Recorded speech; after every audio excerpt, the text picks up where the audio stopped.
Mari kita puji Dia, kita sembah Dia dalam roh, dalam kebenaran, karena Dia Allah satu-satunya yang patut kita tinggikan dan kita muliakan dalam hidup kita. Mari kita sama-sama kita bangkit berdiri. Semua karena anugerah-Mu.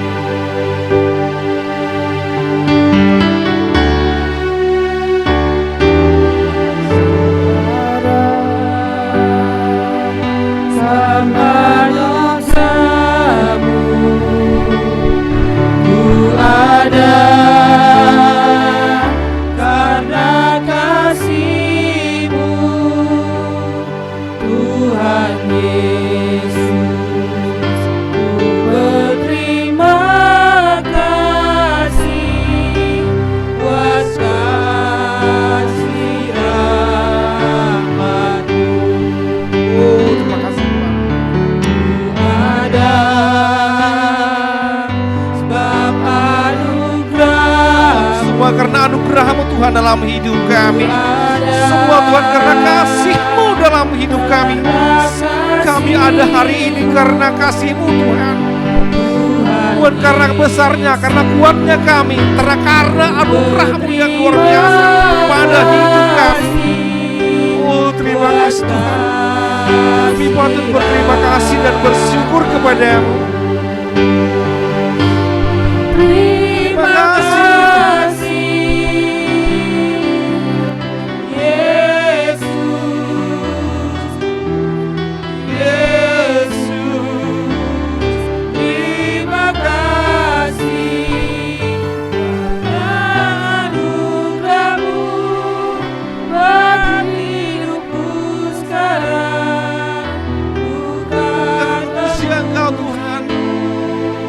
Selamanya kami akan memuji Engkau Tuhan. Terima kasih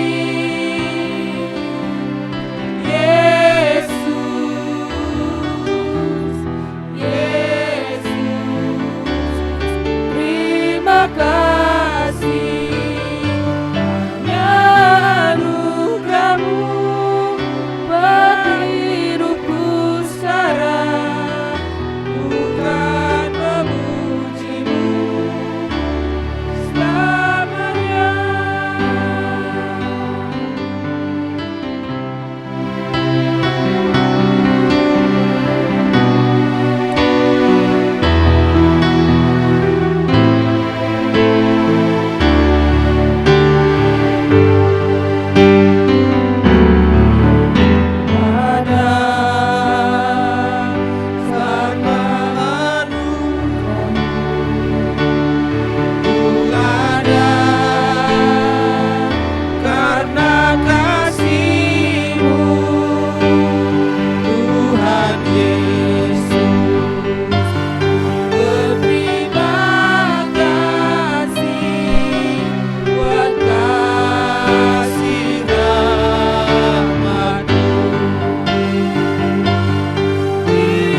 Selama-lamanya dalam hidup akan puji Engkau Tuhan. Engkaulah yang menolong kami. Engkaulah perlindungan kami.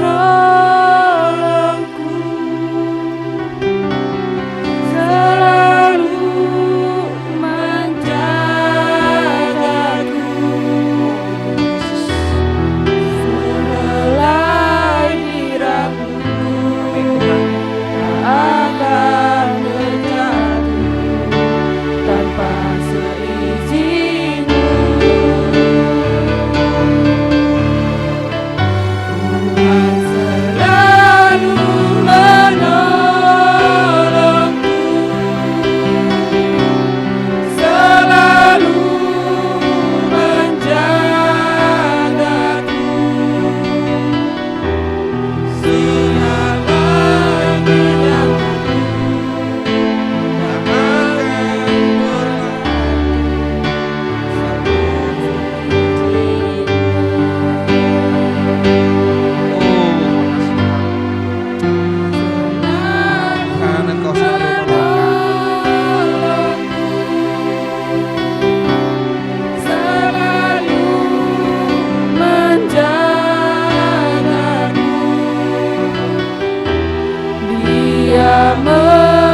selalu tolong kami, selalu menjagaku. Selai diramu tak akan berjatuh tanpa seizinku. Tuhan selalu menolongku.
lebih dalam ku menyembah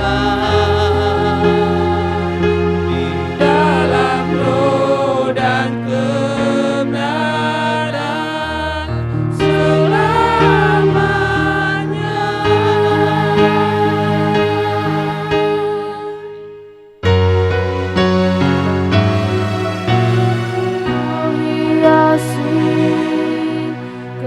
Kehidupanku dengan kemurahan-Mu. Oh Tuhan,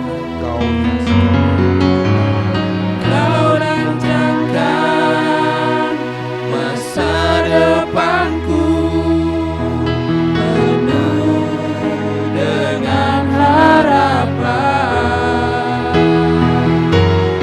Aku ada saat ini,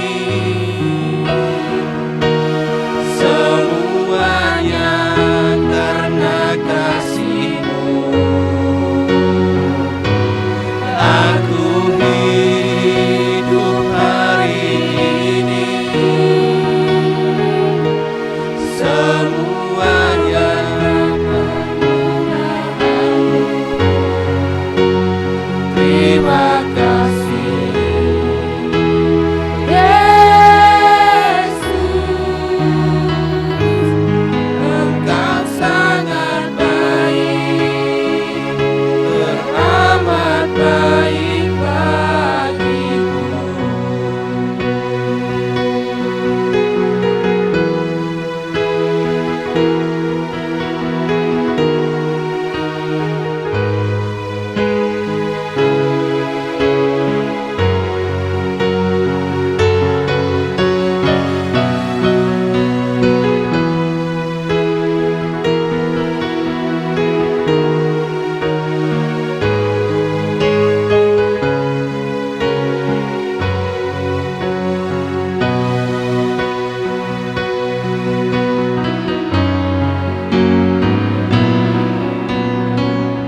Hiasi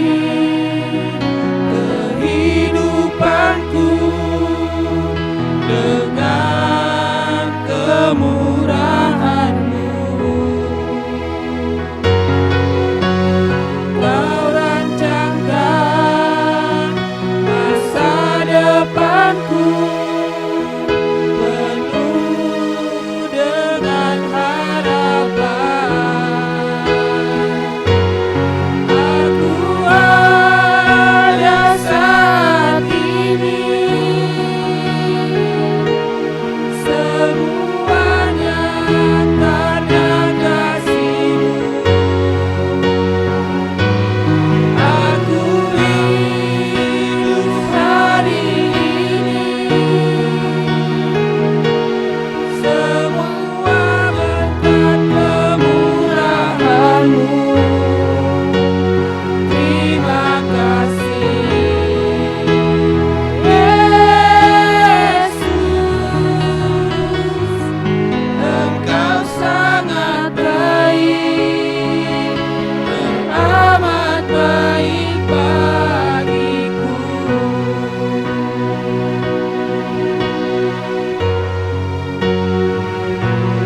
Aku ada saat ini,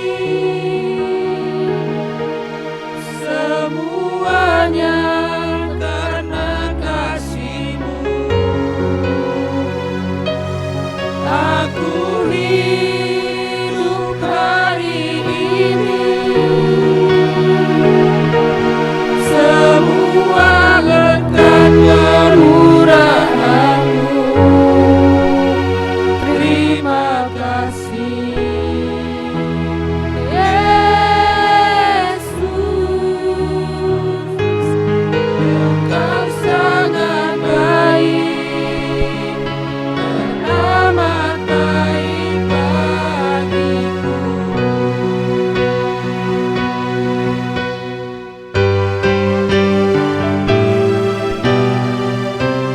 Saat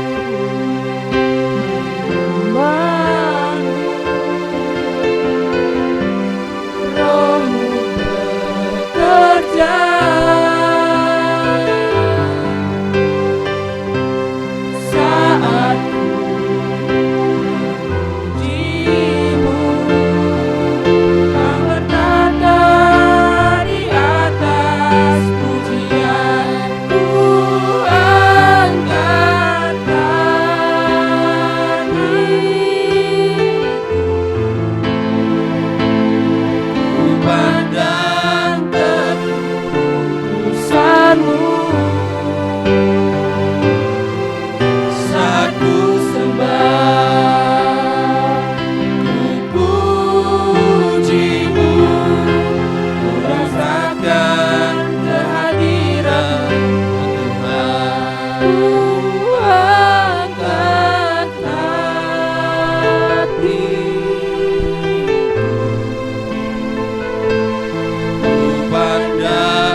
rasakan kehadiran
bagi Rajaku yang duduk di tahta.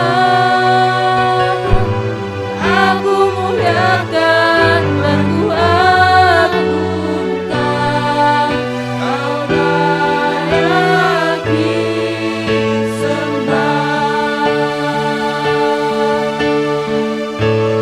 Ku nyanyi Hosana bagi Rajaku yang duduk di tahta. Aku muliakan dan ku agungkan, Kau layak disembah.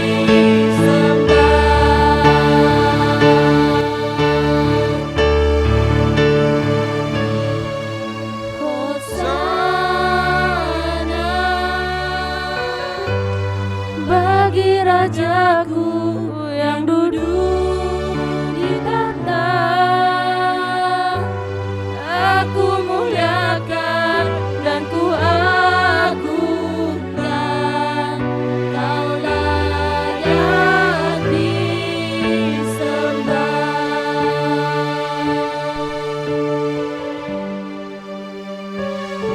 Bapa di surga, Hosana terpuji namamu. Engkau Allah yang patut ditinggikan dan patut kami muliakan. Kami bersyukur Tuhan karena kasih anugerah-Mu yang luar biasa dalam hidup kami. Engkau Allah yang kami sembah dan kami tinggikan dalam hidup kami. Terima kasih Bapa untuk segala kebaikan, yang tidak dapat kami ukur dan kami takar. Begitu besar kasih-Mu dalam hidup kami. Terima kasih Bapa di surga. Engkau Allah yang baik dan sangat baik dalam hidup kami. Terima kasih Bapa.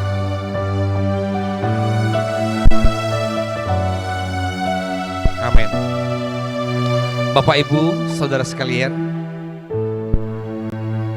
ada firman Tuhan mengatakan, pergilah, jadikanlah semua bangsa muridku dan baptislah mereka di dalam nama Allah Bapa dan Putra dan Roh Kudus. Dan yang sangat penting adalah bersaksi, menyaksikan kebaikan Tuhan dalam hidup kita. Itu sangat penting. Itu artinya kita bisa melihat karya-karya Tuhan yang luar biasa dalam hidup kita itu melalui kesaksian kehidupan kita. Pada saat ini dengan kesempatan yang sangat indah ini, kami beri kesempatan, mungkin ada Bapak Ibu saudara sekalian yang akan memberikan kesaksian bagi kita untuk kita sama-sama bisa dikuatkan dari kesaksian itu. Waktu, kesempatan boleh kami berikan. Silakan Ibu atau Bapak. Thank you, terima kasih.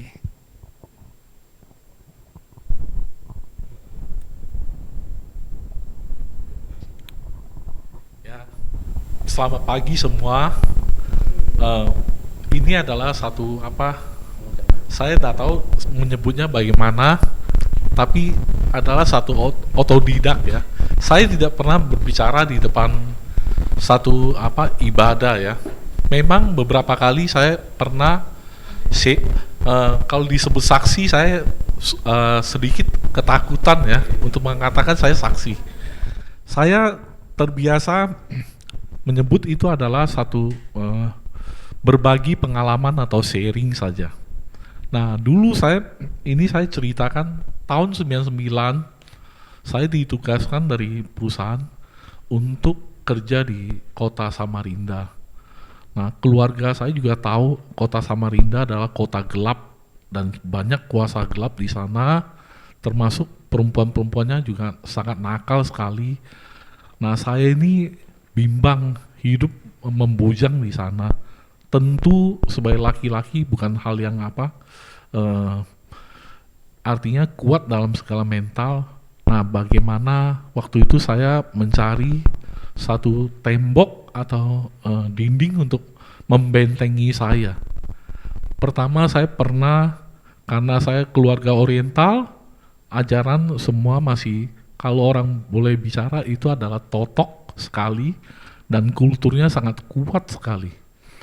Jadi saya sempat ke kelenteng di dalam perjalanan, tapi di dalam penglihatan saya kelenteng ya gitu-gitu aja, tidak ada satu pembelajaran buat saya. Terus saya ke Buddha dengan ajaran Taoisme Taiwan yang menurut saya ada komunitasnya, dan kebetulan ada satu adik kelas saya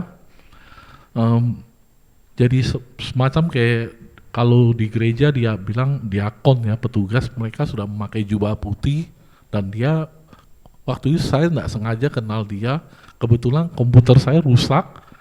Nah, saya minta dia bantu untuk repair. Nah, dia ajak saya ke Viara Tao. Ternyata di Viara Tao itu ada beberapa orang juga kenal dengan orang tua saya, orang Balikpapan. Nah, waktu itu cerita, tapi kok saya di dalam tidak merasakan satu kedamaian ya, tidak merasakan satu istilah hal yang membuat saya menjadi lebih baik. Karena di dalam jongkok berdiri, saya ini merasa ini capek sekali melakukan itu. Lalu saya berjalan lagi karena saya punya basic sekolah di Katolik, ada teman mengajak saya ke Katolik. Kebetulan teman SMP saya ngajak, akhirnya saya juga hadir di sana. Tapi menurut saya itu tidak maju. Nah, tiba-tiba saya ke Balikpapan. Memang asli kampung saya Balikpapan. Saya main-main, kebetulan teman SMP saya mengajak saya ke Betani. Waktu awal saya ngomong, Betani itu apa sih? Karena waktu saya semasa belum move di Samarinda, banyak teman-teman saya menggiring saya ke Betani. Kebetulan salah satu anaknya empeknya pendeta Alek, enceknya. Jadi Pak Alek itu adalah empeknya dia, ponaan. Saya nggak sebut nama, dia kebetulan satu kampus dengan kami. Nah, bicara Betani, saya lihat, waduh, terlalu over ya, bicara sesuatu tentang gereja. Kemudian teman saya di Balikpapan mengajak, akhirnya saya ibadah sana. Saya merasa satu hal yang saya nggak tahu saya sebut apa ya, ada satu kelegaan yang penting. Nah, akhirnya begitu saya Senin saya kembali ke Samarinda pagi. Nah, hari Minggu saya ke gereja. Pertama tidak ada yang kenal juga di gereja Betani. Nah, akhirnya saya kenal satu figur, mungkin sekarang sudah almarhum juga, pemilik supermarket terkenal di Samarinda, orang lokal, Arjuna 68. Itu dia adalah diakon. Nah, dia ini yang membimbing saya akhirnya melayani di Samarinda. Bahkan saya sering di menara doa malam hari dengan dia. Akhirnya saya merasa terbentengi. Cuma memang di Samarinda luar biasa godaannya. Customer saya kalau hari Jumat sudah turun dari Bontang, dari Migas, semua aja entertain lah. Tapi memang Tuhan itu berkarya buat saya. Menurut saya dia berkarya buat saya. Saya nggak tahu gimana dia membuat satu batasan ke saya. Saya dibuat tidak ada waktu. Nah, setelah berjalan hampir 2 tahun saya bekerja, saya sering mengeluh. Kerja di Samarinda ini tidak ada artinya. Customer kita mencapai satu tempat itu butuh 10 jam, 8 jam, bahkan jalannya juga rusak. Plus di perusahaan juga, kalau Samarinda itu ada kriteria cabang grade B, kalau yang di Surabaya grade A. Waktu itu saya mempunyai impian, gimana saya ke grade A, karena bonusnya pasti lebih besar kalau di cabang grade A, walaupun cuma sales engineer saja. Nah, akhirnya saya sering mengeluh, capek lah, bosen lah. Ya saya nggak tahu, tiba-tiba tahun 2002 ada project Pupuk Kaltim 4 era Gus Dur. Waktu itu saya ada satu project yang sangat besar sekali di Migas, berapa mega giant watt motor. Akhirnya kita follow up dengan Jepang segala. Tahu-tahu saya diberi satu kecelakaan yang membuat saya babak belur. Jadi saya di Bontang itu ada namanya Gunung Menangis apa. Saya jam 4 pagi saya dengan supir saya sama-sama ke Bontang. Cuma memang saya orang nggak tertib. Saya tidak pakai seat belt. Saya tidur seenaknya. Supir saya dia orang Kutai. Saya nggak tahu dia. Waktu itu mobil terbalik. Jadi kita terbalik. Saya hadap plafon. Saya juga nggak merasa badan saya rusak. Terus akhirnya kita ditolong, ada mobil pos yang lewat. Dia tolong saya angkat mobil, terus saya sempat masih perbaiki mobil ya, tarik-tarik kabel. Akhirnya kita nyala, kita naik.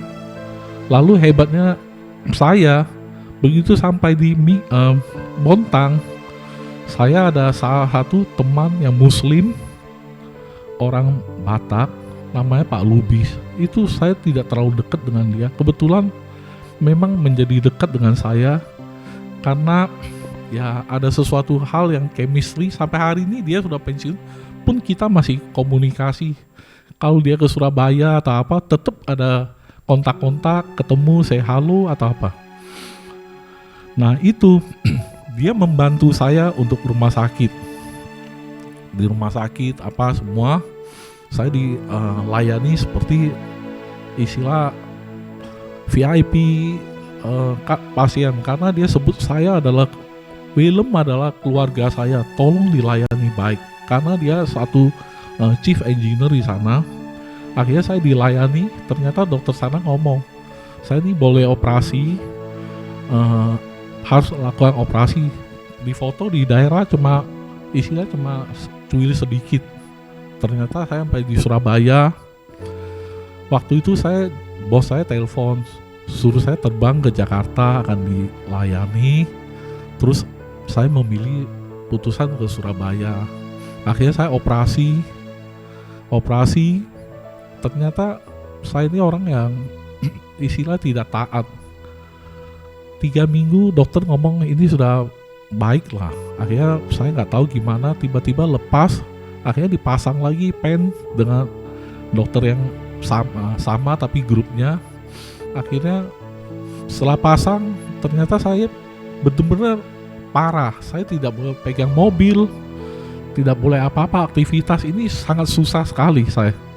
Nah saat itu saya merasakan ini jenuh dan bosen sekali. Tapi nggak tahu ya, dari perusahaan tetap membayar saya, memberikan hak saya sepenuhnya, sangat baik sekali lah istilahnya.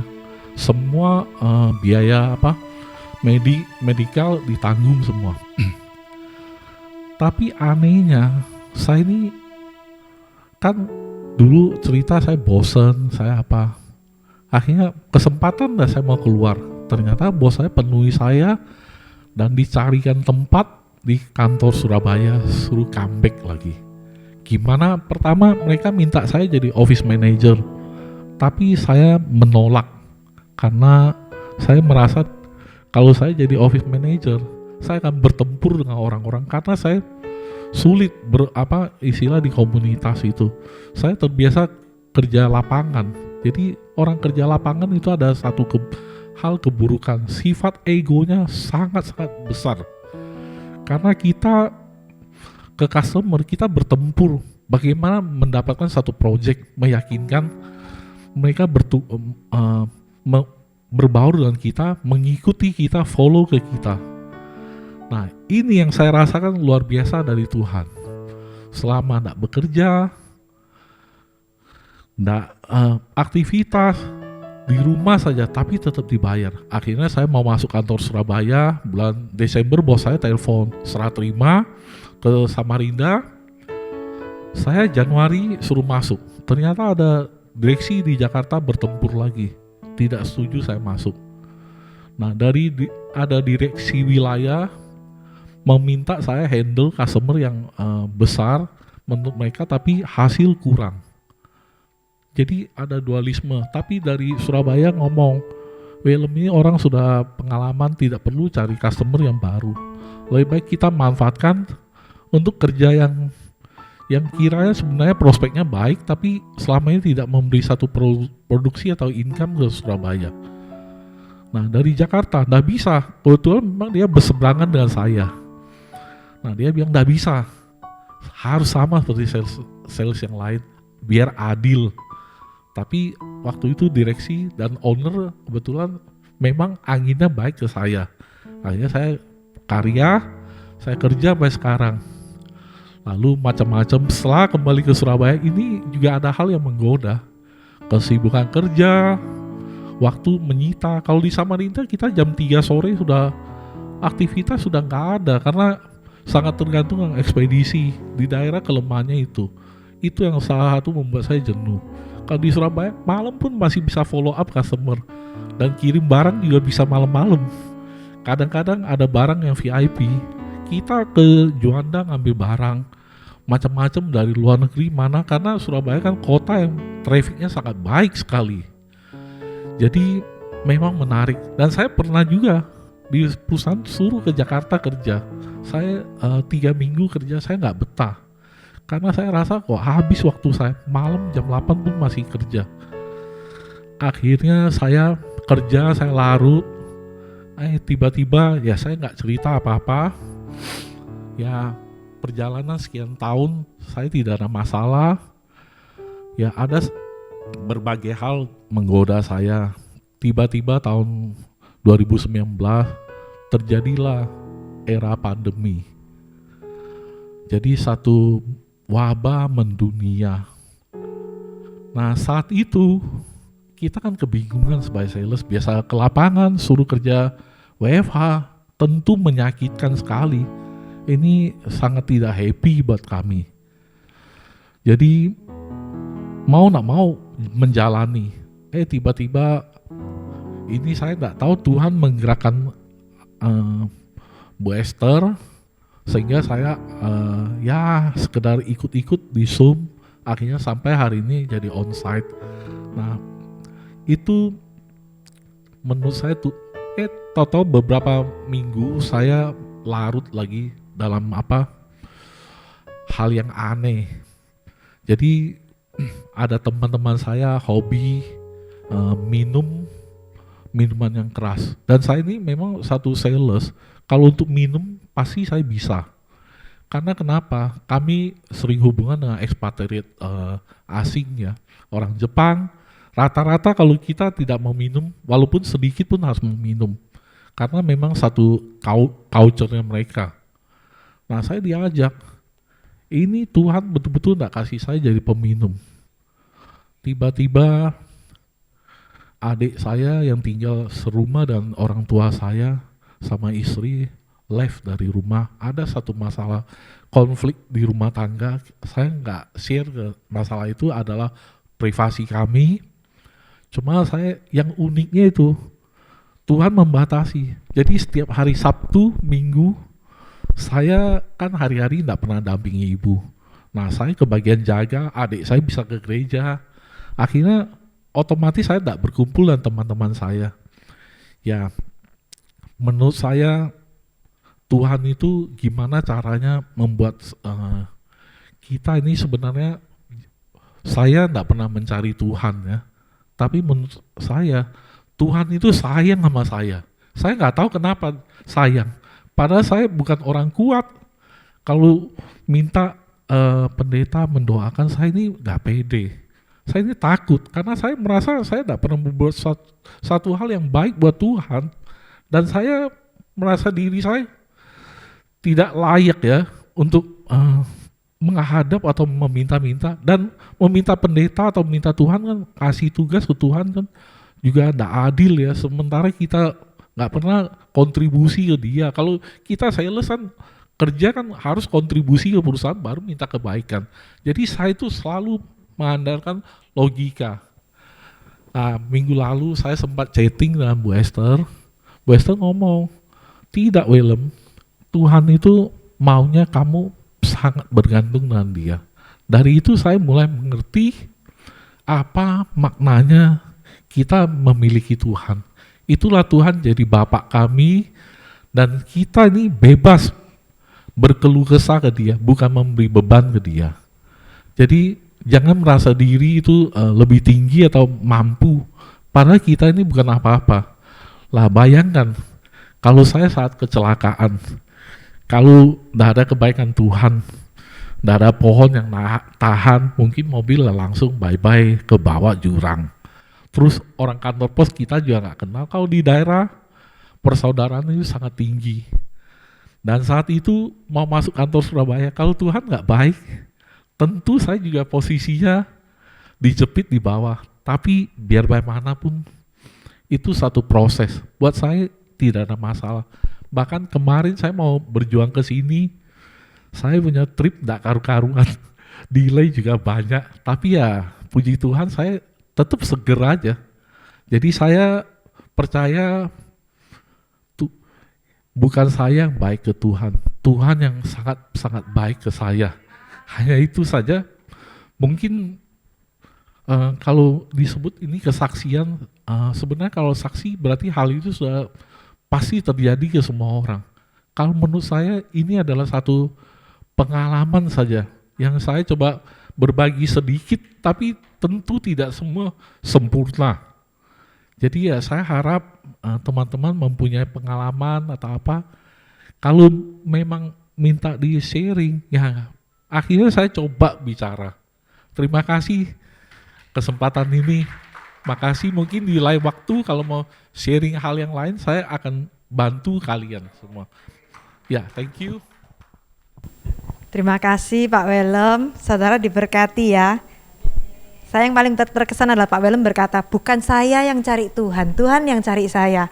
Saya percaya hal itu setiap kita mesti ngalami ya. Kalau kasih karunia itu Tuhan yang cari kita, bukan kita yang cari Tuhan. Seperti kemarin saya tambahkan ya, saya tadi mau bersaksi juga, mungkin saya singkatkan. Kemarin saya sama Krisni ini kita ketemu salah satu hamba Tuhan, kita makan gitu ya. Terus melalui percakapan hamba Tuhan itu menyadarkan saya satu hal gitu ya, tentang hal yang sebetulnya mungkin saya sudah ngerti tapi nggak seberapa ngerti.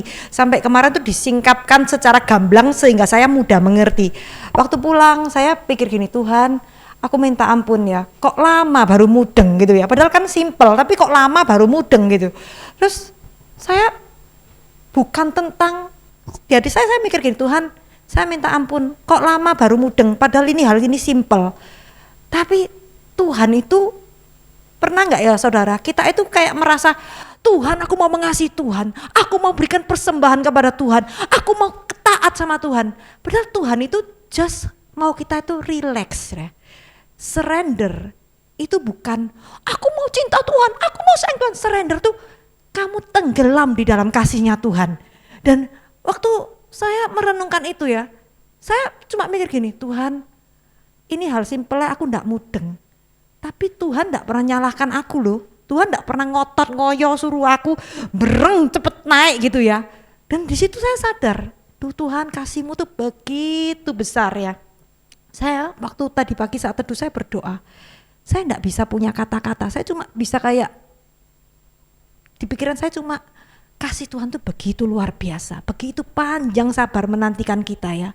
Bukan apa yang kita bisa berikan. Sampai mulut ini loh, biasanya kan kalau doa kan kita devotion prayer ya, kita mendedikasikan diri kepada Tuhan. Mau ngomong Tuhan aku persembahkan, tidak bisa keluar. Tahu saudara, apa yang saya sadari hari ini?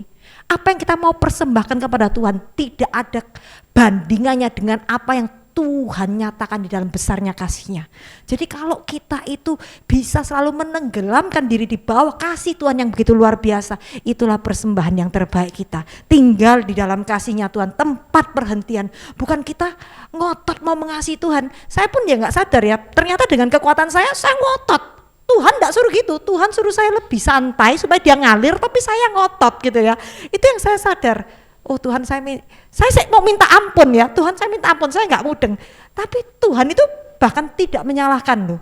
Dia bilang bukan kamu nggak salah, aku tahu hatimu. Mungkin cara kita mengasihi Tuhan itu tidak tepat, tapi Tuhan tidak pernah menyalahkan.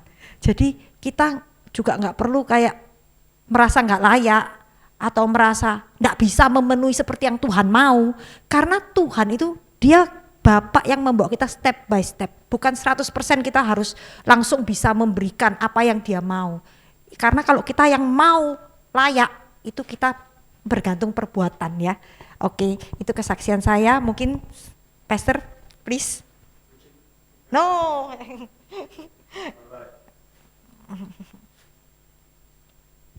Praise the Lord. Puji Tuhan. It's a joy to be with you this morning. Ya, sukacita boleh berada bersama saudara pagi ini. Are you excited? Saudara bersemangat. Amen. Amen. Because anytime when there's a meeting like this, we know that we are not just gathering to meet people. Karena kapanpun kita mengadakan pertemuan seperti ini, kita tahu kita bukan sekedar berkumpul-kumpul saja. But we are meeting with the Almighty God. Tapi kita sedang ketemu dengan Tuhan yang Maha Besar. Amen. Amen. Because Jesus invited us, He said, "Come boldly into the throne room of grace." Karena Tuhanlah sendiri yang mengundang kita, datanglah dengan keberanian menghadapi tahta kasih karunia Allah. What Jesus have already done for us. Apa yang sudah dilakukannya Amen. bagi His kita. blood opened the door for us. Darahnya yang membuka pintu bagi kita. Amen. So we are so thankful for God Himself. Jadi kita sangat bersyukur buat Tuhan itu sendiri. And then how much more, that we can grow, we can, learn from His words. Jadi juga kita bisa bertumbuh melalui dan belajar melalui firman-Nya. And and our brother just share his testimony. Dan tadi Pak Willem membagikan kesaksiannya. He said that he did not look for God, God looked for him. Dia bilang bukan dia yang mencari Tuhan, tapi Tuhan yang mencari dia. And that is how much God loves him. Ya, sebegitu besar kasih Tuhan itu untuk dia ya. When you know that God loves you, you will definitely run after Him. Ketika saudara bisa menyadari betapa Tuhan itu mengasihi hidupmu, maka engkau pasti berlari bagi Dia. Imagine the fullness of who God is for you. Bayangan, saudara punya bayangan betapa kepenuhannya tuh kasih Tuhan itu bagi hidupmu. I tell you that there will be no words how to express. Maka benar-benar about him. saudara nggak akan punya kata-kata untuk melukiskan kasih Tuhan itu. Because God is such a big God, awesome God. Karena Tuhan kita Tuhan yang maha besar, Tuhan yang sangat dahsyat. Amen. Amin. Hallelujah. Now this morning I want to share on, today basically, that the season of restoration begins now. Ya, hari ini saya mau bagikan bahwa musim restorasi dimulai saat ini. Amen. How many of us need restorations? Berapa dari saudara kita perlu restorasi? Amen. Amen. Now everything that is lost in our life, Segala sesuatu yang sudah terhilang dari hidupmu, whether opportunity, maupun itu kesempatan, whether finance, atau keuangan, whether relationship, atau hubungan, whether health, atau kesehatan, anything, segala sesuatu. that is lost on this earth Apapun can yang be terhilang restored di back. bumi ini itu bisa Tuhan pulihkan.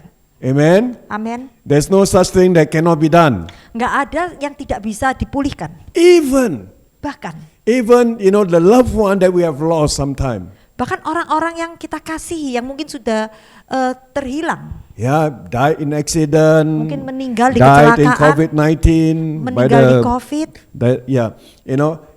How to get restoration for Tapi them? bagaimana merestorasi orang yang yang seperti ini?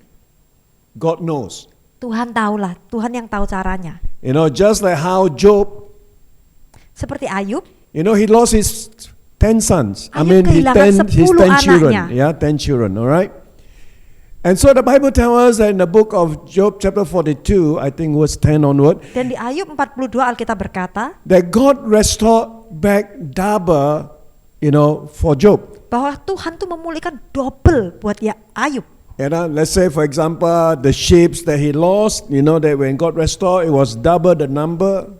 Jadi mungkin contoh ya, kalau domba yang mati gitu ya, dombanya dipulihkan jumlahnya 2 kali lipat. The camel and so forth, everything was double. Dan It juga was unta it maupun was recorded. ternak-ternak lain itu didobelkan sama Tuhan. But when come to his children, Tapi kalau tentang anaknya Ayub, that the Bible tells us that God gave Job 10 children.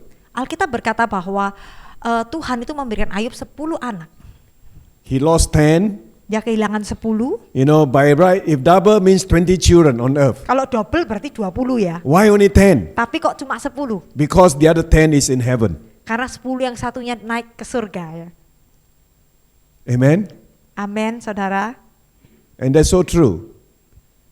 When it come to loved one, children, husband, wife that died or died in situation that we do not even dream of. Kalau mungkin ada keluarga ya yang mungkin meninggal di dalam situasi yang kita tidak pernah bayangkan. Don't be sad because God knows how to restore back to us. Jangan sedih karena Tuhan itu tahu bagaimana untuk memulihkan. Amen. One pastor, Salah satu hamba Tuhan, his daughter anak perempuannya passed away during the COVID. meninggal waktu COVID. I mean, a pastor's daughter passed away. Ini putri dari seorang hamba Tuhan. Yeah. I mean, there's no theology to really understand. Secara teologi sulit untuk dimengerti. Kenapa? Because we always think about good things, prospering, good health, and all these good things. Of course, we like all those things. Karena kita selalu memikirkan hal yang baik ya, kemakmuran, kesehatan. Tentunya kita semua suka ya hal-hal yang baik itu. But God gave him the revelation Tapi Tuhan mewahyukan sesuatu kepada orang ini. that this pastor said, Bahwa hamba Tuhan ini berkata, I already have eternal life. aku sudah memiliki hidup yang kekal. Yeah. It's just that finally we will all go to heaven. Hanya pada akhirnya kita itu kumpul di surga. Amen.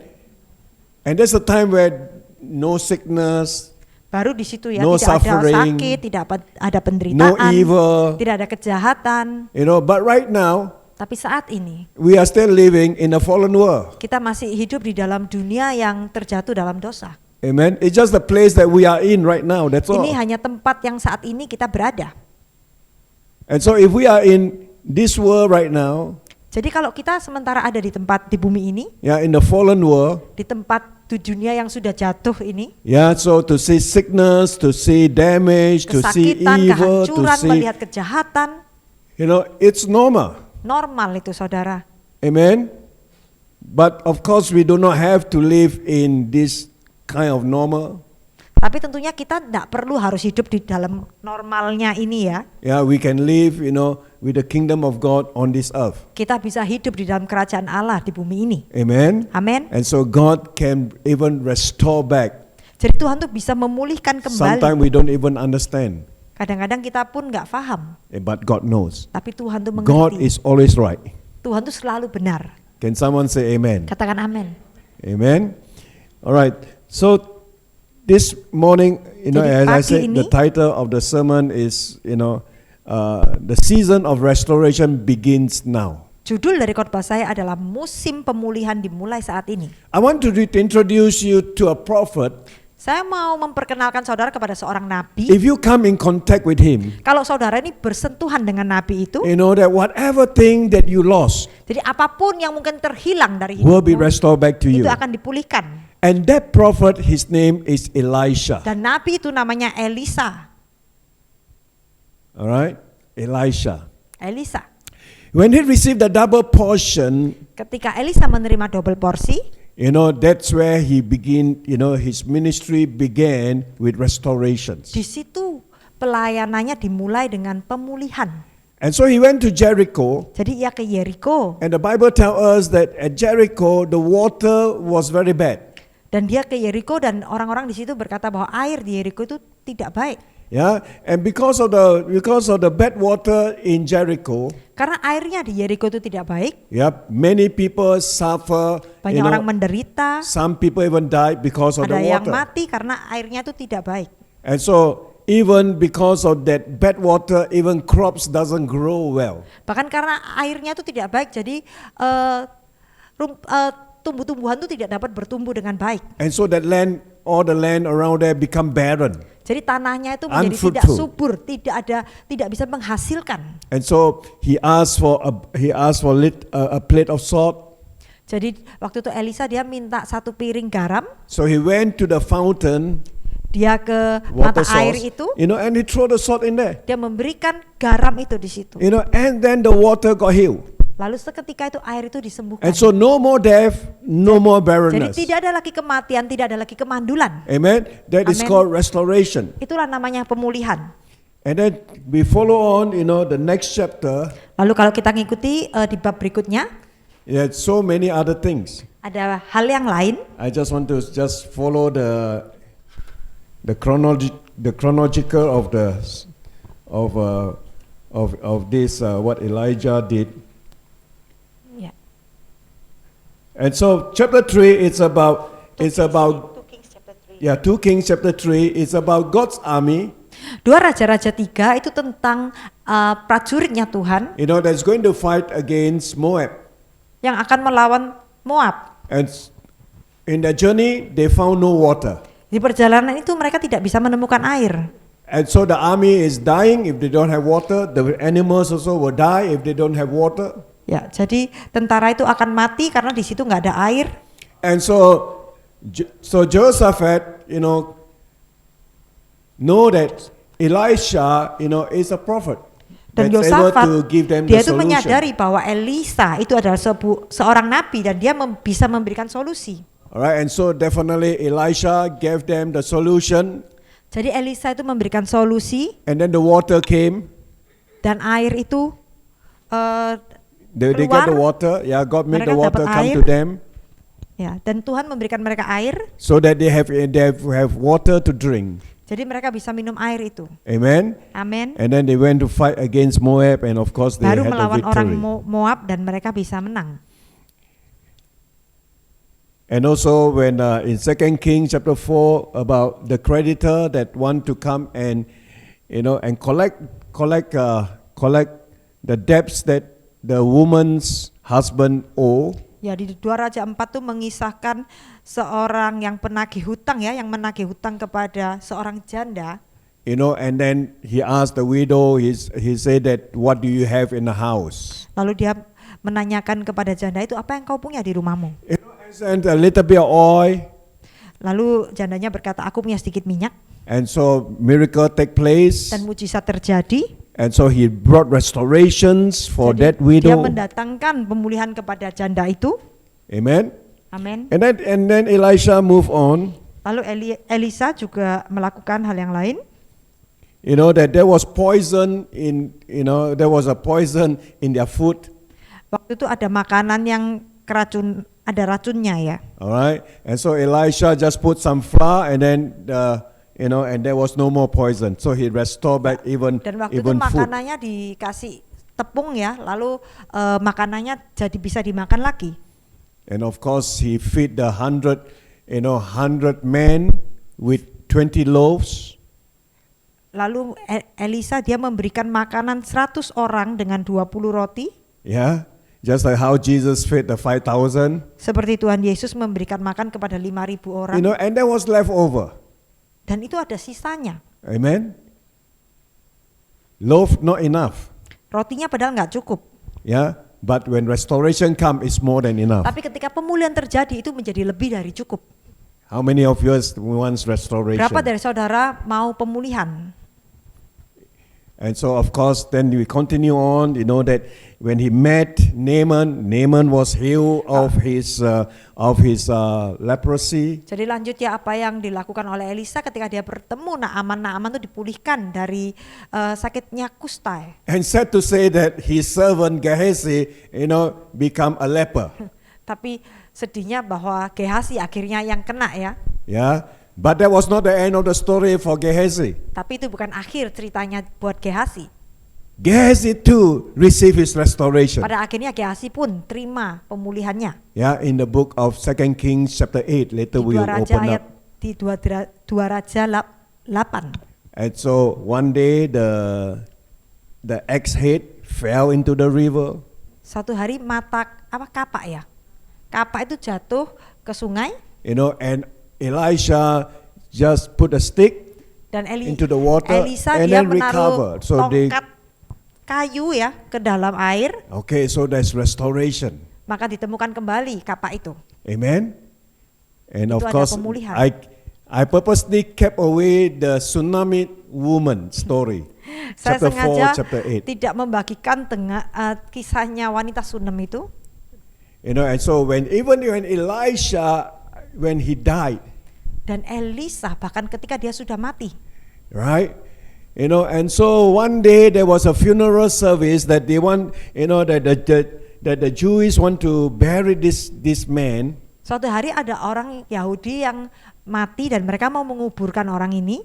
But because of the raider that came, probably robbers that came, they got panic. They just throw the body, that touched Elijah's boat. Tapi dalam perjalanan waktu mereka mau mengubur, mungkin itu ada orang jahat yang mengalih mereka. Jadi mereka takut, mereka membuang mayat itu. Ternyata membuangnya di atas kuburannya Elisa. And when the body came into contact with Elijah's bone, that man become alive. Dan ketika tubuhnya orang mati itu tersentuh dengan tulangnya Elisa, orang itu menjadi hidup kembali. Amen. Nothing is impossible. Berarti tidak ada yang mustahil, saudara. Even though our situation may be dead, Bahkan ketika kelihatan situasi kita itu sudah mati, whether it's in our finance, business, in maupun our keuangan career, atau pekerjaan whether it's in our relationship, atau hubungan, we thought so that it is dead, no more, cannot kita pikir be resurrected. sudah mati lah, tidak bisa dipulihkan. Nothing is impossible. Tidak ada yang mustahil. God can bring restoration. Tuhan bisa mendatangkan pemulihan. Can Amin. somebody say amen? Amin. Amen. Amin. All right. So we want to focus on this Shunammite woman. The Bible tells us that she is a great woman. Nah, kita mau fokus tentang wanita Sunem. Alkitab berkata bahwa dia itu perempuan yang hebat. Amen. We do not understand why God called her a great woman. Kita nggak mengerti kenapa di Alkitab berkata bahwa dia itu wanita yang hebat. I believe that she's a great woman because she is a woman of faith. Saya percaya bahwa dia itu dikatakan hebat karena dia wanita yang punya iman. And she is sensitive, to the spirit world. Dan dia peka terhadap pekerjaan roh. And she knows how to, welcome. Dia tahu bagaimana menyambut. How to welcome spirit dimension into her life. Dia mengerti bagaimana menyambut alam roh di dalam hidupnya. All right, let's go to 2 Kings chapter 4. 2 Raja-Raja 4, that the Bible tells us that Elisha always passed by her place. Alkitab berkata bahwa Elisa itu selalu melewati tempatnya. You know, and every time when Elisha passed by her place, she always invite Elisha to come and eat. Jadi setiap kali Elisa itu melewati, wanita ini selalu mengundang dia untuk singgah di rumahnya, makan. Alright, that shows us that that shows us of her kindness. Itu menyatakan kebaikannya wanita Sunem ini. You see that when you show kindness to people, Ketika saudara menyatakan kebaikan kepada orang lain, you are actually sowing seed saudara sedang menabur benih for yourself, untuk dirimu sendiri. so that God will be kind back to you. Sehingga Tuhan itu akan mengembalikan itu kembali kepadamu. Amen. You know, when I go to church, when I will see how the people treat me. If the people treat me, that I know that this place is that they have breakthrough. Pardon, Pastor? When I go to a place, Kalau saya ke satu tempat, I will see how the pastor or the leaders, how they treat me. saya akan melihat bagaimana pemimpin itu memperlakukan saya. All right. So if they treat me like trash, just want to use me, then I know that this place, Ya. is not strong, not spiritually strong. Kalau mereka tidak menghargai saya, hanya sekedar mau memanfaatkan saya, maka saya tahu bahwa tempat ini tidak secara rohani itu kuat. And I know that it needs a lot of grace for the church to have breakthrough. Dan saya ngerti bahwa gereja yang semacam itu perlu kasih karunia yang besar untuk gereja itu bisa alami terobosan. But when people know how to treat the servant of God well, Tapi ketika orang-orang itu bisa melayani hamba Tuhan dengan baik, that that this place, their hearts are already very, very open. maka kita mengerti bahwa hati di tempat itu sungguh-sungguh sudah terbuka. Yeah, the Bible, Jesus said, when you give, a person a cup of water, you are doing it unto him. Alkitab berkata bahwa ketika engkau Tuhan Yesus berkata bahwa kalau engkau memberikan minum kepada seseorang, itu kita sudah memberikan kepada Tuhan. Amen. Everything that we do is a seed that we sow. Apapun yang kita lakukan itu seperti benih yang kita tabur. Just like this woman. Seperti wanita ini. So she invited Elisha to come. Jadi dia mengundang Elisa untuk datang. And so Elisha will go in, and have food, lunch with her Dan and Eli her akan husband. makan bersama dia dan suaminya. Every time. Setiap kali seperti itu. And so the woman realized that, when fellowshipping with Elisha, Waktu dia berfellowship dengan Elisa, over a short period of time is not enough. kalau ngomongnya cuma singkat itu tidak cukup bagi dia. Amen.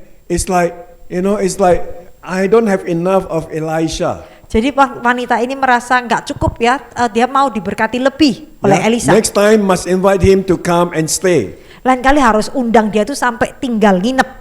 Alright, so he told the husband. Jadi so dia she told the katakan husband, kepada suaminya, let us make a little room, for ayo kita him to stay. buatkan kamar yang kecil supaya dia bisa tinggal. Where did the position of the room? Di mana posisi ruangan itu? The position of the room is on the wall. Posisi ruangan itu ada di tembok. Alright.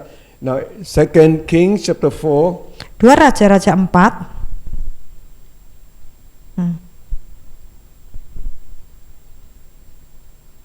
Verse 10. Ya. You want me to read? Yeah, read.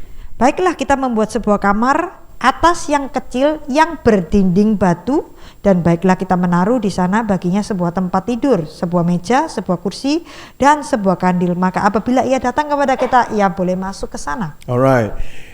So the Bible tells us that that they make a small upper room on the wall. Everybody say on the wall. Katakan di dinding, berdinding batu kalau bahasa Indonesia ya. On the wall. Alright.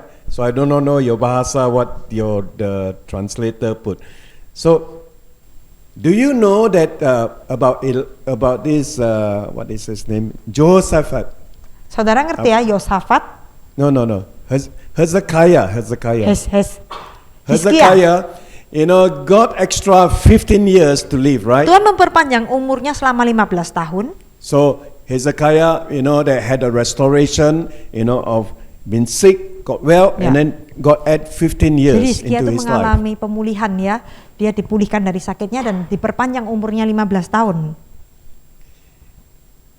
One of the things that Hezekiah looked towards, as as as an example, Salah satu hal yang Hizkia lihat sebagai contoh, it's about this woman. yaitu tentang wanita Sunem ini. Because this woman, got so many restoration in her life. Karena wanita Sunem ini mengalami begitu banyak restorasi dalam hidupnya. And so in the book of Isaiah, Jadi di kitab Yesaya, anyway, I just told her that the message is basically very new. saya tadi pastor katakan kepada saya, khotbah ini khotbah yang fresh ya saudara ya. Yeah, first time I'm preaching this. Pertama kali saya bagikan ini. All right. So I'm still downloading in the spirit realm. Jadi saya sambil bagikan sambil saya download dari alam roh. Yeah, you will not hear from someone else. Ini message-nya saudara nggak pernah dengar dari orang lain. In the book of Isaiah chapter 38 verse 2. Yesaya 38 ayat 2. Then Hezekiah turned his face towards the wall Lalu Hizkia memalingkan muka ke arah dinding and prayed to the Lord. dan ia berdoa kepada Tuhan. All right, why did he face towards the wall? Kenapa kok mukanya ke arah dinding, saudara? Remember the Shunammite woman? Saudara ingat wanita Sunem tadi? When she built the room, she built it on the Waktu dia wall. membangun kamar itu, kalau di Indonesia itu berdinding batu ya. Yeah, as long as there's a wall. Ya, jadi ada Ya. dindingnya ya. Amen. And not just to look at the physical wall and pray. Bukan hanya sekedar untuk melihat tembok yang fisik ini, tembok yang ada di depan mata dan berdoa. Because the history record that the Shunammite woman later on when she lost her son, Karena when di the son Alkitab died, juga was restored berkata- back to life. Pardon, Pastor. When her son died, Waktu anaknya wanita Sunem ini meninggal, but was restored back to life. pada akhirnya anak ini dipulihkan. It all begin on the wall. Semua itu diawali dengan dinding. All right. It all begin on the wall. So I went to look for commentary. So there was a Hebrew rabbi. The rabbi name is Levi. Dan saya mencari di komentari ya, ada satu rabi Yahudi, dia itu namanya Levi. He gave the commentary. Dia memberikan komentari seperti ini. That this is Hezekiah's, textbook. Ini adalah bukunya Hizkia. Hezekiah's Bible. Hizkia, kitabnya Hizkia. To look at this Shunammite woman. Bahwa dia itu melihat kepada wanita Sunem ini. Because what God has done for her, God Karena can apa yang do for Tuhan him. sudah lakukan untuk wanita Sunem ini, maka Tuhan itu juga bisa lakukan dalam hidupnya. Amen. The Shunammite woman just built the extra room on the wall. Dan wanita Sunem ini membangun kamar lebih di dinding itu. And so the commentator said, when Hezekiah prayed, Jadi di komentari itu tertulis ketika Hizkia itu berdoa, that he referred back to his great grandfather or grandfather, dia mengingat kembali nenek moyangnya, King Solomon. Raja Salomo. That Solomon adorned the temple with gold, Jadi waktu itu Salomo itu menghiasi bait Allah dengan emas, precious stone. dengan batu-batu expensive permata, things. barang-barang yang mahal. And so Hezekiah said that that my ancestor, that they built the temple, they adorned it with gold. Jadi waktu itu Hizkia berkata bahwa nenek moyangnya itu kan membangun bait Allah itu dengan menghiasi dengan barang-barang yang mahal, Yeah, emas. I am the descendants Dan of aku ini these keturunannya people. orang-orang yang membangun bait Allah ini. Amen. Amin. And of course that is what Hezekiah prayed. Itulah doanya Hizkia. So he took the example of this Shunammite woman. Jadi dia mengikuti teladan daripada wanita Sunem ini. All right, let's go back to 2 Kings. Kita kembali ke 2 Raja-Raja. 2 Kings chapter 4. 2 Raja-Raja 4. And so when Elisha came and stayed in that place, Jadi waktu Elia datang untuk tinggal di tempat itu, then Elisha, wants to do something for her. lalu Elisa itu dia mau melakukan sesuatu untuk wanita Sunem ini. In verse 12. Di ayat 12, Then he said to Gehazi his servant, call the Shunammite woman. When he had called her, she stood before him. panggillah perempuan Sunem itu, lalu dipanggilnya perempuan itu dan dia berdiri di depan Gehazi. And he said to him, say now to her, look, you have been concern for us, with all this care, what can I do for you? Ayat 13 berkata, Elisa telah berkata kepada Gehazi, sorry. Dia katakan, apa yang dapat kuperbuat bagimu? Amen. You know that when you sow a seed, Saudara ngerti kalau kita itu menabur benih, you know, when God return back to you, ketika Tuhan tuh mengembalikan kepadamu. you know, just like this Elisha asked the woman, what can I do for you? Seperti Elisa, dia berkata kepada perempuan ini, apa yang dapat aku lakukan bagimu? I tell you that when God can say that to you, what can I do for you? Kalau Tuhan itu mungkin bertanya kepada saudara, ya apa yang bisa aku lakukan You bagimu? are the most blessed person on planet Earth. Engkau ini menjadi orang yang sangat diberkati di dunia ini. Amen. How many of you would like God to do that for Berapa you? saudara mau Tuhan tanya pertanyaan itu dalam hidupmu? Yeah, even Jesus said, whatever thing that you ask, I Bahkan will do Tuhan it. Yesus berkata, apapun yang kau minta, aku akan berikan. Amen. God can do it. Tuhan bisa lakukan. And then she said, you know, because of her age, Lalu dia berkata karena umurnya. you know, that she said that I don't really need anything. Dia berkata, aku lo gak perlu apa-apa. And then verse 16, Di ayat 16, then he said, about this time next year you shall embrace a son. berkatalah Elisa, pada waktu seperti ini juga tahun depan engkau ini akan menggendong seorang anak laki-laki. And she said, no, my Lord, man of God, do not lie to your maidservant. Lalu dia katakan, janganlah tuanku ya abdi Allah, janganlah berdusta kepada hambamu ini. Yeah, because at this moment she's already older, Karena umurnya sudah lanjut ya. you know. And then verse 17, Di ayat 17, but the woman conceived and bore a son. lalu ia mengandunglah perempuan itu lalu melahirkan seorang anak laki-laki. All right, and so, you know, so she have a son, and then the son grew up. Dia punya anak dan anak itu menjadi besar. And so one day when the son was out in the field, Jadi suatu hari ketika anak itu keluar you know, that he had a sunstroke. dan tiba-tiba anak itu sunstroke itu apa ya? Pensan lah, ya. Ya pingsan. All right, so they brought the son, so the servant brought the son back to her. Jadi hamba itu bujangnya itu membawa anaknya kembali kepada wanita Sunem ini. And then while she was holding the son died. Waktu dia mengangkat anaknya itu meninggal. All right, and where she go for help? Lalu wanita Sunem ini mencari pertolongan kemana? She went back to the man of God. Dia kembali kepada hamba Tuhan itu. So people ask her, anything wrong? Waktu itu ada orang yang bertanya, ada apa? She said, it is well. Dia katakan, jangan khawatir. Yeah, she said, it is well in verse 23.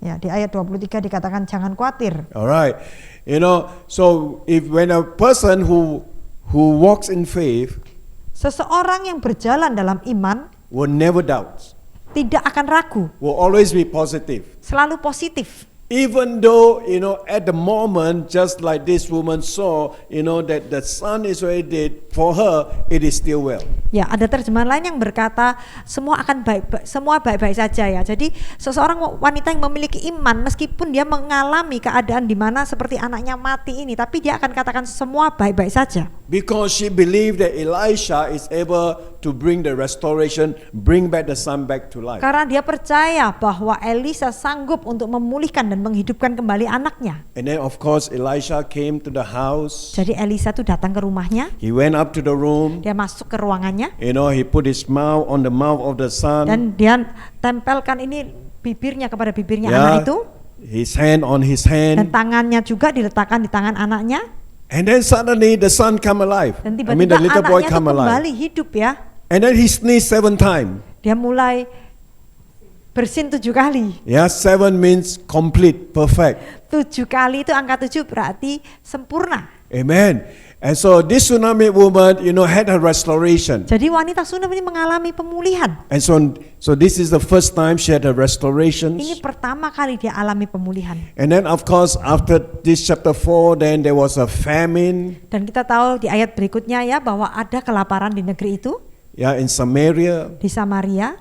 And so it came to a time where in chapter 8, Jadi di pasal 8, you know, that Elisha told the woman to leave to leave that place and go somewhere to live for 8 years. Ya, Elisa minta wanita Sunem ini untuk meninggalkan tempat itu supaya hidup di tempat lain selama 8 tahun. Okay, chapter 8. Yaitu di pasal 8. So Elisha spoke to the woman whose son he had restored to life, say, "Arise, go, you and your household, and stay wherever you can, for the Lord has called for famine, and furthermore, it will come upon the land for 7 years." Elisa telah berbicara kepada perempuan yang anaknya dihidupkannya kembali, katanya, "Berkemaslah dan pergilah bersama-sama dengan keluargamu dan tinggallah di mana saja engkau dapat menetap sebagai pendatang, sebab Tuhan telah mendatangkan kelaparan yang pasti menimpa negeri ini 7 tahun lamanya." Amen. And this woman, that obey the word what God has said through, prophet Dan perempuan prophet ini dia Elisha. mentaati apa yang dikatakan Tuhan melalui Nabi Elisa. To leave the house, to leave her land, to Untuk leave her meninggalkan property. rumah itu, meninggalkan propertinya, meninggalkan rumahnya. You see that she followed the word of God rather than following what she could see. Dia mengikuti, dia mentaati apa kata firman Tuhan daripada dia mengikuti apa yang dia lihat di depan matanya. And so she went. Jadi dia pergi dari tempat itu. Alright. So imagine for 7 years. Saudara bayangkan 7 tahun. I tell you that, but because that she had the prophecy, Karena dia terima nubuatan itu, that prophecy have the expire date.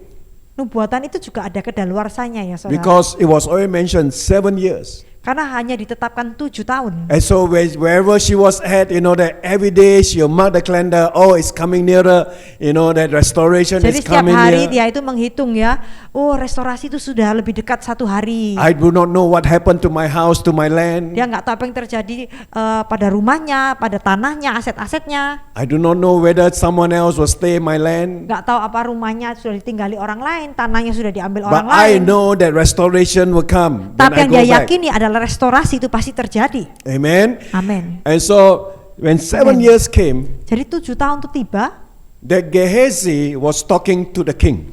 Gehazi itu menghadap kepada raja.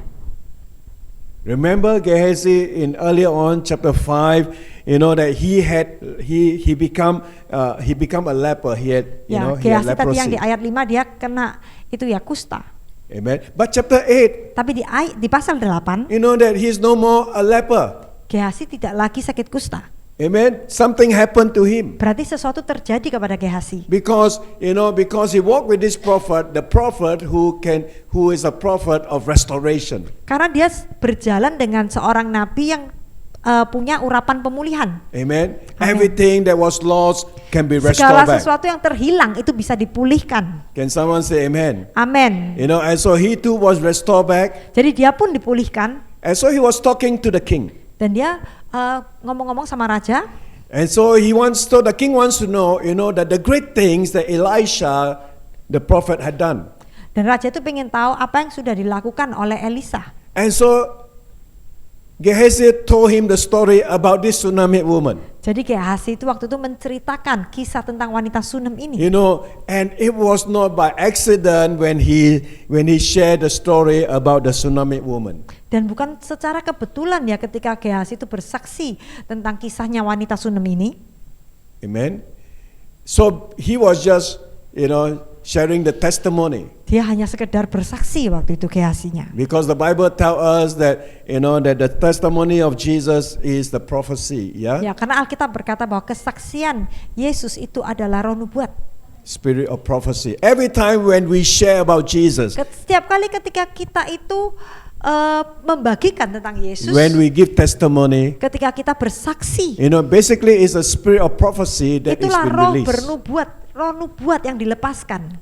So that Jesus will be lifted up. Supaya Yesus dipermuliakan, Amen. So that Jesus, will be manifest supaya Yesus dinyatakan through our testimony. melalui kesaksian kita. And so while Gehazi was saying about this woman's testimony, Jadi waktu Gehazi membagikan kesaksian tentang wanita Sunem ini, and the woman came in. tiba-tiba wanita Sunem ini pas datang. The reason she came because now she wants to claim what belongs to her. Alasan kenapa wanita Sunem tiba-tiba hadir karena dia mau mengambil kembali apa yang menjadi miliknya dulu. She have the house, dia punya rumah, she have land, dia punya tanah-tanah. so she need to go and ask the king Jadi dia mau ke to claim raja it from the king. supaya minta kembali dari raja itu.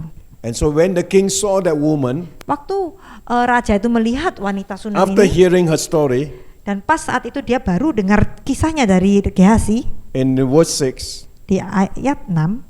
and when the king asked the woman, she told him, so the king appointed a certain officer for her, saying, restore all that was hers, and all the proceeds of the field from the day she left the land until now. Lalu raja bertanya dan perempuan itu menceritakan semuanya kepadanya. Kemudian raja menugaskan seorang pegawai istana menyertai perempuan itu dengan pesan, pulangkanlah segala miliknya dan segala hasil ladang itu sejak ia meninggalkan negeri ini sampai sekarang. Amen. Amen. Not just to restore back the land and the house, Bukan hanya memulihkan rumah dan tanahnya, but all the proceeds of the field. tapi juga semua hasil daripada ladang sepanjang Now tahun remember, itu. this is famine time. Saudara ingat ya, itu kan masa Difficult kelaparan ya, time. masa kesulitan. Yeah, economy is bad. Ekonominya nggak ada. But God can still restore back everything with her and the plus whatever that come from that land. Tapi Tuhan tuh masih bisa pulihkan ya segala seperti utuh dan segala sesuatu yang harusnya dihasilkan dari tanah itu. Yeah, probably somebody is using that land, Padahal orang lain mungkin pakai tanah and itu. that land was blessed. Dan tanah itu diberkati. Amen. It's beyond understanding, Itu beyond di the natural. luar pikiran kita, di luar nalar, itu So di God can luar restore hal-hal yang all back. natural. Jadi Tuhan bisa pulihkan itu semua. Just like how Naomi, Seperti Naomi, that went back to Bethlehem. waktu dia kembali ke Bethlehem, The Bible tells us that Naomi, when she left Bethlehem, Alkitab berkata ketika Naomi itu meninggalkan Bethlehem, because there was a famine, waktu itu ada kelaparan, and so looking for greener pasture. dan dia cari rumput yang lebih hijau. And so, so they left, Jadi dia meninggalkan. and the name of the husband is Elimelech. Namanya suaminya Naomi itu Elimelek. Yeah. Every time you see El means God. Setiap kali saudara lihat tulisan ELL itu artinya Tuhan. Amen. So his name is,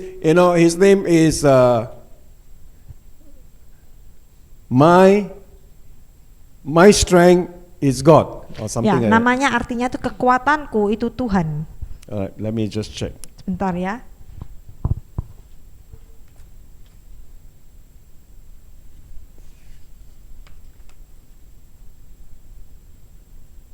My God is king. Okay, Oh. my God is king. Tuhanku itu raja. All right. So his name is my God is king. His Namanya- wife's name Naomi means pleasant, gentle. Naomi itu artinya menyenangkan, lemah lembut. All right. And so here we see that this by their name they had a great future in Kalau God. lihat dari namanya mereka itu seharusnya mereka mempunyai masa depan yang indah dalam Tuhan. Amen. Amen. Abimelech, is supposed to walk, in the kingly anointing. Seharusnya Abimelek itu hidup di dalam urapan seorang raja. That means that as an overcomer, as a ruler. Berarti sebagai pemenang, sebagai orang yang memerintah. That is the destiny for Abimelech. Itulah destiny untuk Elimelek. But when they left the land and Tapi when waktu they go mereka to Moab, meninggalkan tanah itu dan mereka pergi ke Moab, they had also two sons. mereka juga bawa dua anaknya. The son's name is Molon. Dan anaknya itu namanya Mahlon. I couldn't imagine how the father's name, means my God is king. Saya nggak bisa bayangkan kenapa namanya ayahnya itu kan Tuhan Rajaku, But the son's name, tapi nama anaknya Molon, means Malon itu artinya sick, sakit, sickness, penyakit, sickly. lemah mudah sakit. Yeah. So that tell us that through the son's name, this sickness, sickly, that rob Elimelech of his vitality, his strength. Jadi kita tahu ya bahwa melalui nama-nama yang diberikan kepada anaknya ini itu mencuri kekuatan atau mencuri gairah, mencuri kesehatannya Elimelek.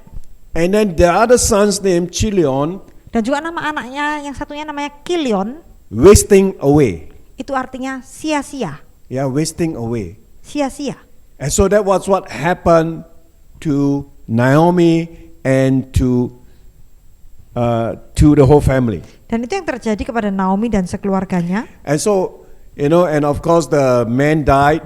Dan tentunya Elimelek itu meninggal dan anaknya 2 yang meninggal. And then Ruth also, by time when the son married to Ruth, and so Ruth also become a widower.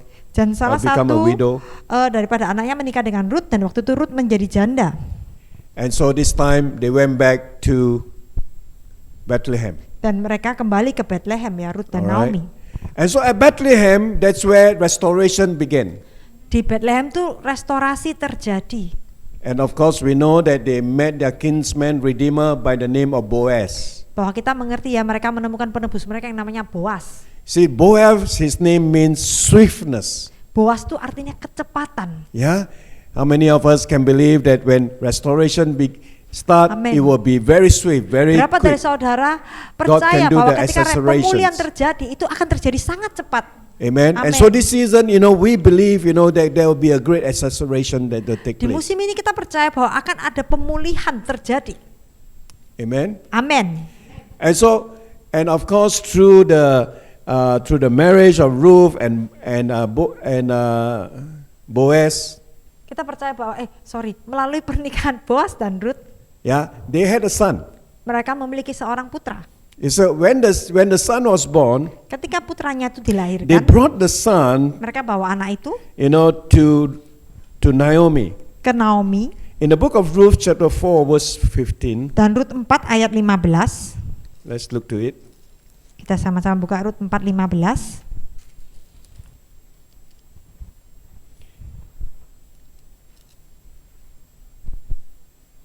And may he be to you a restorer of life and nourisher of your old age, and your daughter, you're correct, and your daughter-in-law who loves you, who is better to you than 7 sons, has borne him. Ya. Dan dialah yang akan menyegarkan jiwamu dan memelihara engkau pada waktu rambut putih, sebab menantumu yang mengasihi engkau telah melahirkan perempuan yang lebih berharga bagimu dari 7 anak laki-laki. All right. Then Naomi took the child and laid him on her bosom and became a nurse to him. Dan Naomi mengambil anak itu serta meletakkannya pada pangkuannya, dan dialah yang mengasuhnya. Also the neighbor's woman gave him a name, saying, "This is the son born to Naomi." Dan tetangganya perempuan itu memberi nama kepada anak itu, katanya, pada Naomi telah lahir seorang anak laki-laki. So in fact that it was not Naomi who gave birth to this child. Bukan Naomi yang melahirkan anak ini. Amen. But the son of Ruth become the son of Naomi. Ya, bukan Naomi yang melahirkan anak ini, tapi anaknya Ruth itu menjadi anaknya Naomi. So it is a restoration for Naomi. Jadi itulah sebuah pemulihan yang dialami Naomi. Amen. And now this son, one son is better than the 2 sons. Dan anak ini meskipun 1 itu lebih baik daripada anaknya 2 yang sebelumnya. Amen. Amin. And then they call his name Obed. Dan anak ini diberikan nama Obed. Okay, let me just see. I'm just looking for the name. Okay, Obed means, the name means servant of God. Obed itu artinya hambanya Tuhan. Means worshipper. Berarti penyembah. Alright. So if we can capture that name that will restore back now, that the servant of God and the worshipper. Kalau kita bisa menangkap ya namanya itu ya, kalau hamba Tuhan dan seorang penyembah. Now this is the DNA of David. Inilah DNA-nya Daud. Because David's grandpa or great grandfather, yeah. Engkongnya Daud ya ini. Yeah. So the DNA of David. So so that restoration when it begin to pass down to the generations. Dan pemulihan itu tidak hanya terjadi di situ, tapi juga turun temurun kepada It all generasi-generasi started berikutnya. with Abimelech, my God is king. Diawali dengan Abimelek yang That namanya is his artinya destiny. Tuhan itu rajaku, itu kesaksiannya. Amen. But he didn't become the king. Tapi dia sendiri tidak menggenapi ya. But later on through David, Tapi melalui Daud, that David became the king of Daud Israel. yang menjadi raja Israel. Amen. Amen, amen. You know, and so we can see that now the generation there was a restoration. Dan kita melihat ya pemulihan itu di dalam generasi itu. And that it become a reality. Itu menjadi kenyataan. Amen. You know, restoration not just a story, but it become a reality. Amen. You know, in their life. Yes, pemulihan itu bukan hanya satu cerita, tapi itu menjadi satu realita yang terjadi, You know, yang if you nyata. believe, Kalau saudara percaya, if we believe, kalau kita percaya you know that God can do it. bahwa Tuhan tuh bisa melakukan. Amen. Amin. Let's go and see. Let's go to the book of Genesis. Kita sama-sama buka Kejadian. Genesis 21. Kejadian 21. You see, this is the principle when we believe. Ini adalah prinsip yang kita percayai. 21 verse 1. 21 ayat 1. When God spoke about Sarah. Ketika apa yang Tuhan katakan kepada Sarah ya.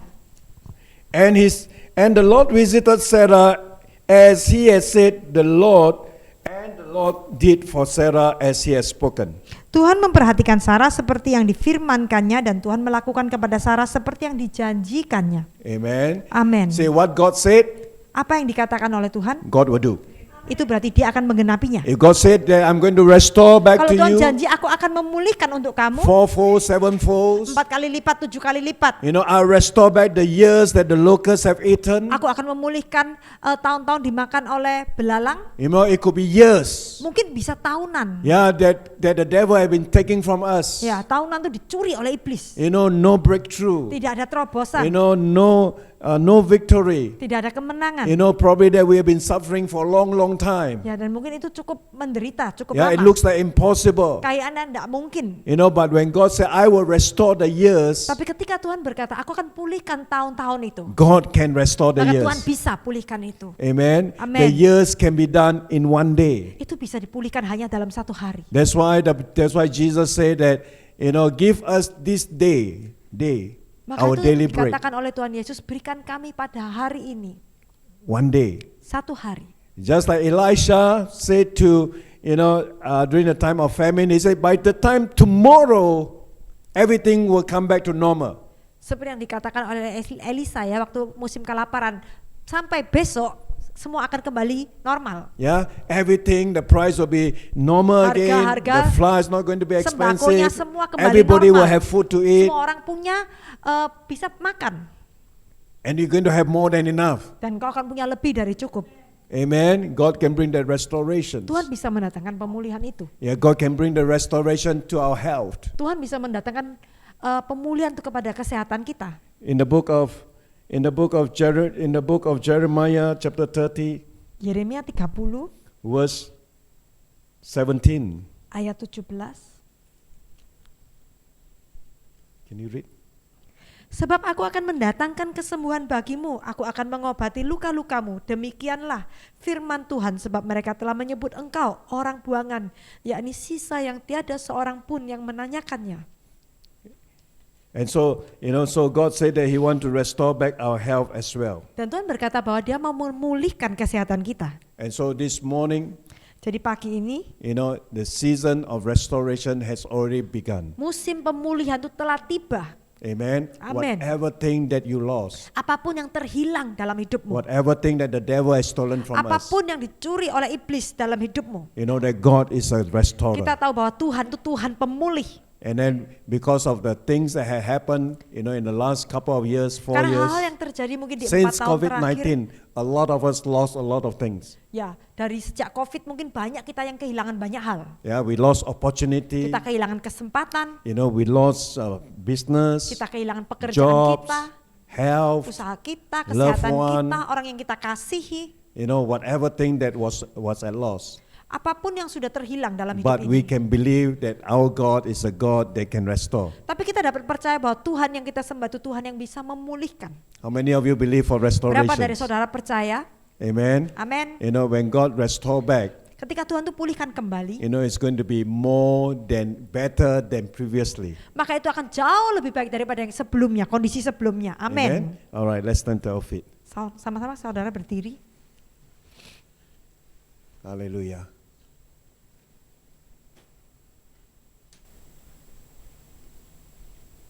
Just lift up your hands. Angkat tangan saudara. and say, God, today is the day of my restorations. Katakan, Tuhan, hari ini adalah hari pemulihanku. Right? You know what you have lost. Tuhan, kau tahu apa yang sudah terhilang dalam hidup You ini. yourself know. Saudara mungkin bisa menyadari sendiri ya apa yang Yeah? terhilang dalam hidupmu. Believe God for the restoration today.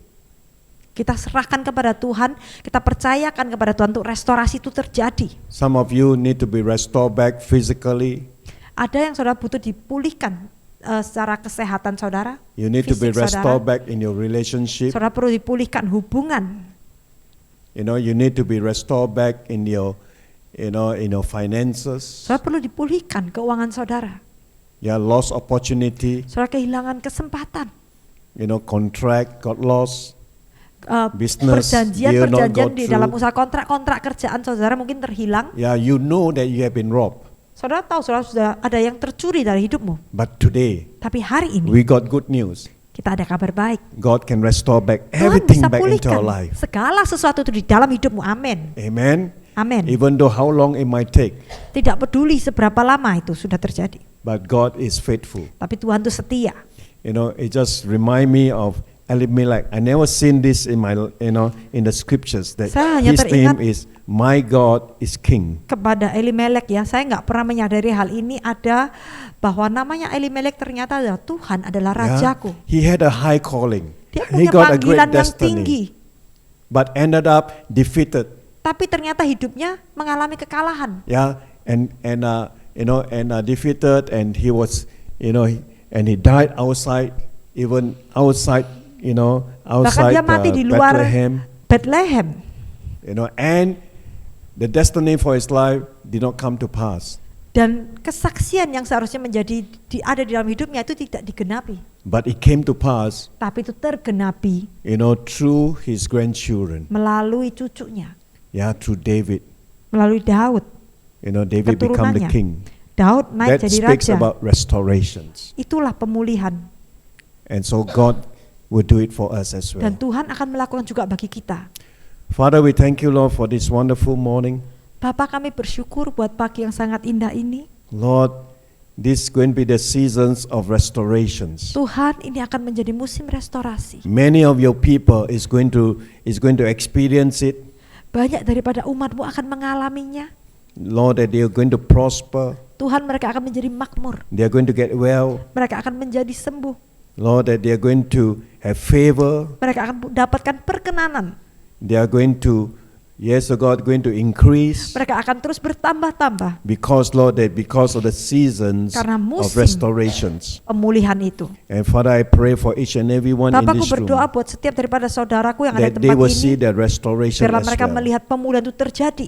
And so, Lord, I pray that you just bless each one of them. Jadi Tuhan, kau berkati setiap daripada saudara ini. And we give you all the praise and all the Dan glory. kami memberikan engkau segala pujian dan kehormatan. In Jesus' name we pray. Dalam nama Tuhan Yesus kami berdoa. And all God's people said, Dan saudara katakan, Amen, amen, Amen. amen. God bless you. Tuhan berkati. If you want to pray, later we can pray. Ya. Yeah. Kalau mau didoakan, nanti bisa didoakan. Saya minta Cik Esther, jangan ke toilet dulu, doa.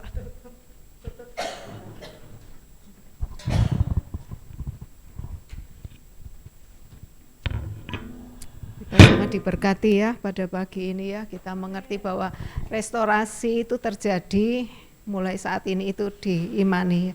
Karena ini sebenarnya relate ya, berhubungan dengan yang saya lihat YouTube-nya Pastor Terence ya.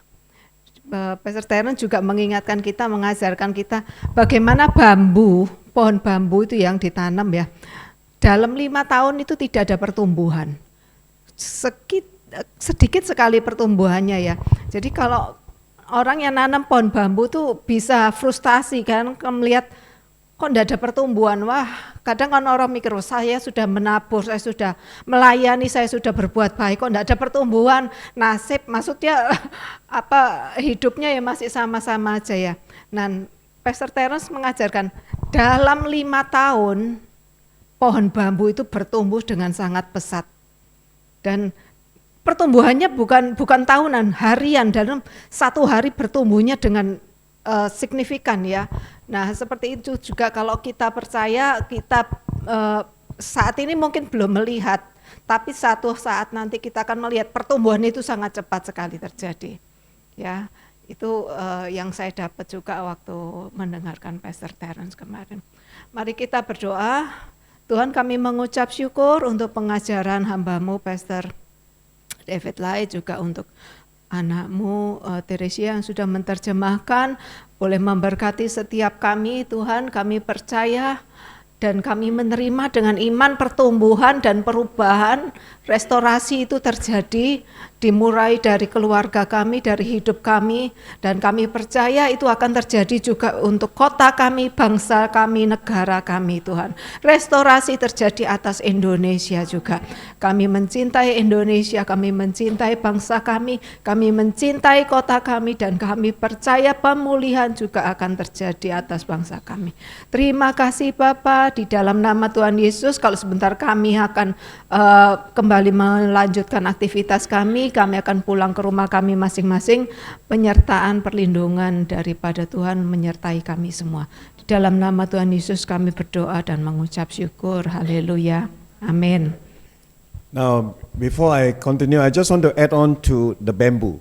Sebelum saya lanjutkan, saya mau nambahkan kisah bambu tadi. All right, we all know that as what Pastor Terence says, that it take many years. Kita tahu ya, seperti yang dikatakan oleh Pastor Terence bahwa butuh banyak tahun. Yeah, 3 years you don't see Bertahun-tahun. anything, 3 4 years, tahun tidak 5 lihat years, then apa-apa, the 4 bamboo tahun start tidak to lihat apa-apa. shoot. Baru 5 tahun tuh mulai bertumbuh pesat. But when the bamboo start to grow, Ketika bambu itu mulai bertumbuh, it is always there, selamanya itu sebetulnya sudah ada di sana.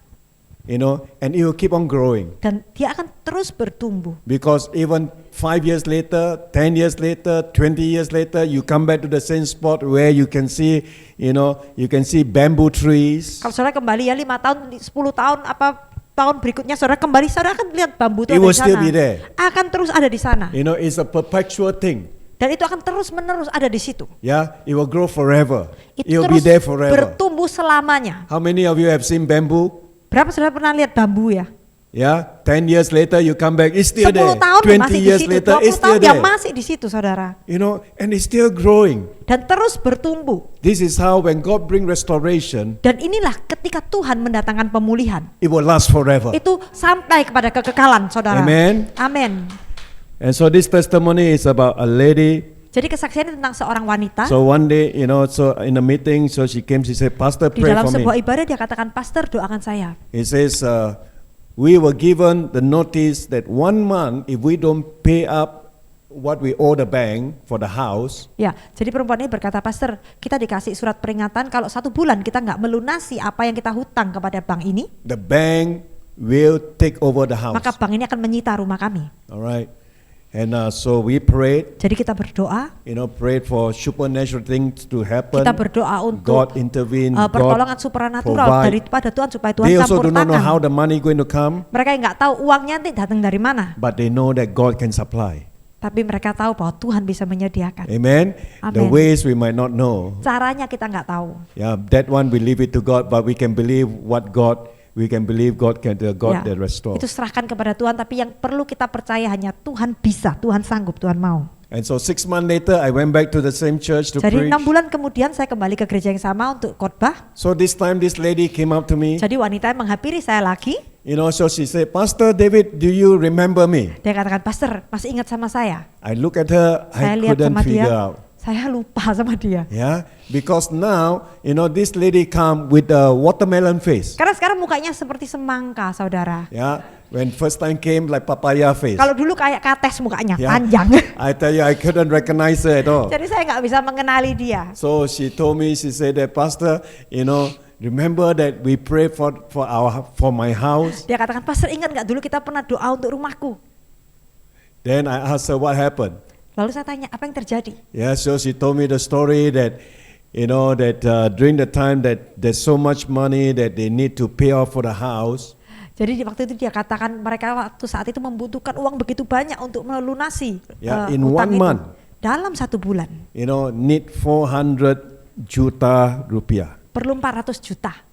Now this is talking about 1998, the Ini crisis zaman time. 98 loh Yeah, saudara. that time rupiah still Itu rupiahnya masih kuat ya, uang quite, yeah. gede ya. That time still big, and then going through the transition when Ya, you talk waktu about those itu days, mengalami you know, transisi.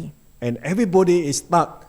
Dan semua orang itu waktu itu stuck, macet ya. Yeah, macet, yeah, because business go down, Karena people usaha turun. technically they are in debts. Mereka terlilit hutang.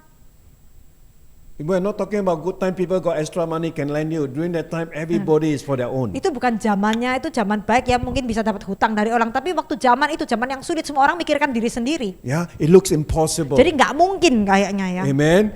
But God got His ways. Tapi Tuhan punya jalan. And so their relative came, and then just give the money to them. Dan saudara mereka datang ya, saudara mereka dan memberikan mereka uang. Yeah, whatever amount that needed to settle with the bank. Uang yang mereka butuhkan untuk melunasi di bank itu. So I asked her, I said, do you need to pay them back? Terus saya tanya, perlu nggak dibayar kembali? He said, no need. Nggak usah It's katanya. given. Itu diberikan.